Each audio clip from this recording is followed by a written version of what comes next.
Mga tauhan ng MMDA nagkasa ng operasyon para linisin at pinturahan ang mga pampublikong istruktura na na-vandalize. Si Bernard Ferrer sa Detalye Live. Bernard. Dayan, tama ka dyan. Nagsagawa nga ng paglilinis at pagpipintura ang mga tauhan ng MMDA sa mga pader, dingding at iba pang struktura dito sa Metro Manila na tad-tad ng vandalismo. Layunin kasi nitong mapanatiling maayos at malinis ang ating kapaligiran. Madalas makita si Danilo ng mga pader o istruktura na tad-tad ng vandalismo.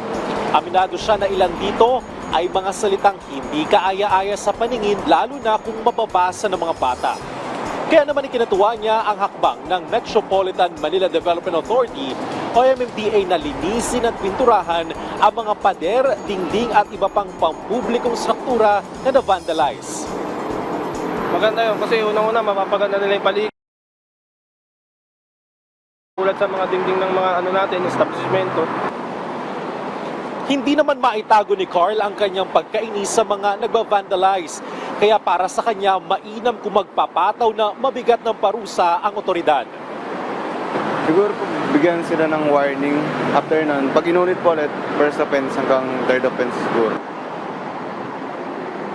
Ayon sa MMDA, ang anumang uri ng vandalismo tulad ng graffiti o hindi otorisadong pagmamarka ay hindi pinapayagan.